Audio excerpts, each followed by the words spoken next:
C'est Pascal Bourgault qui va nous rejoindre dans quelques instants. Elle va nous parler de cinéma afghan. Tout de suite, on commence par un extrait de L'Orphelinat qui sort aujourd'hui en France. À bientôt, Alain Choquet. Merci. چند ساله هستی؟ 15 ساله. با بچه پشت باشه نام از قدرت الله است، شاگرد نو از صنفیتان است و در درسام کمک کنین.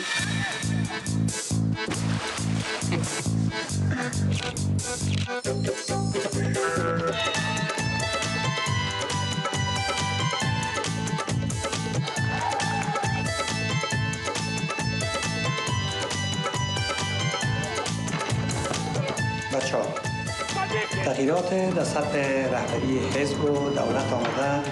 رفیق نجیب دیگه مسئولیت رهبری حزب و دولت به دوش نداره.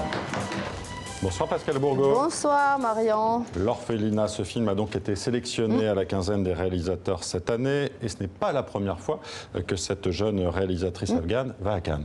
Oui, eh bien, elle était déjà en 2016 avec Sheep and Wolf et là, elle est retournée en 2019 à Cannes. Alors, est-ce que vous savez à quel âge Shabarnou Sadat a vu le premier film dans une salle de cinéma? Je n'en ai aucune idée, Pascal. Eh bien, elle avait 20 ans. Et c'était il y a 9 ans, imaginez-vous, elle a 29 ans, jusqu'à l'âge de 20 ans. Elle a vécu dans son village en Afghanistan, perdu dans les montagnes, elle nous le racontera, et à Kaboul, où elle vit toujours d'ailleurs, et où elle a suivi un cours la faculté de cinéma un peu par hasard. Vous allez le voir, elle nous le raconte. Alors son film raconte l'histoire d'un orphelinat qui a vraiment existé à l'époque soviétique, qui était évidemment une institution qui recueillait les orphelins afghans, mais qui en faisait aussi des bons petits soviétiques, à la fois en farsi, à la fois en russe. Alors je vous propose de partir à sa rencontre. Nous l'avons rencontrée à Paris, dans le siège de sa distributrice, qui n'est autre que Julie Gaillet. Voilà. Rien ne prédestinait cette jeune Afghane à devenir la première cinéaste de son pays. En 2001, sa famille ultra-religieuse et exilée en Iran décide de revenir dans son village en Afghanistan. Shabarnou a 11 ans. Il n'y avait pas d'électricité, pas d'eau, pas de téléphone, pas de transport, rien. Le village ne comptait que 8 maisons. Cela me prenait 3 heures aller, 3 heures retour pour passer la montagne et aller dans une école de garçons dans le village d'à côté. Et sa vie est un vrai film de fiction. De la fac de cinéma à Kaboul au Festival de Cannes, Shabarnou semble prédestinée. À 29 ans, elle en est à son 2e long métrage. Fascinée par la période soviétique, elle raconte sans cliché une période peu explorée par le cinéma afghan. Les années 80, c'est l'âge d'or de l'Afghanistan. Que ce soit pour le cinéma, la musique, le tourisme, la culture, l'éducation, tout. Les gens qui vivaient à cette époque racontent que la vie à Kaboul, c'était vraiment le rêve. Ce rêve prend fin dans le film avec l'arrivée à Kaboul des Moudjahidines. On est loin, très loin de l'image des résistants, grands libérateurs du peuple afghan.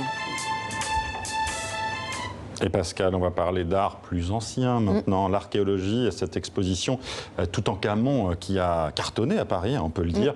Le trésor du pharaon va continuer sa tournée mondiale et cette exposition arrive à Liège en Belgique. Oui, alors regardez ces images, c'était l'arrivée vraiment des caisses avec les objets. C'est nos confrères de la RTBF qui ont filmé l'arrivée à la gare des Guillemins à Liège, qui n'est pas seulement une gare mais aussi un lieu d'exposition.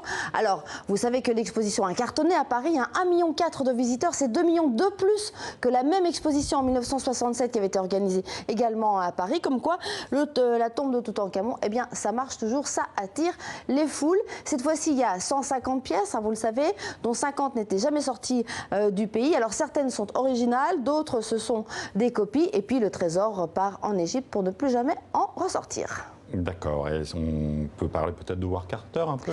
Oui, alors oui, on va rappeler quand même ce trésor de la tombe de Toutankhamon, comme vous le savez, avait été découverte en 1922 par Howard Carter. Il ne savait pas ce qu'il allait découvrir. En fait, il est entré dans la tombe et puis tout d'un coup, il est tombé sur ce trésor qui est un des trésors les plus riches du site. Parce que beaucoup de choses avaient été pillées aussi, oui, évidemment. Et là, la tombe était extrêmement bien protégée. Et alors, curieusement, Toutankhamon est très connu, non pas pour son règne, mais plutôt pour son trésor. Et donc, il y a des pièces incroyables. Donc, si vous avez raté l'expo à Paris, eh bien, courez en Belgique, à Liège. Vous découvrirez cette exposition en entier. Voilà. Merci Pascal.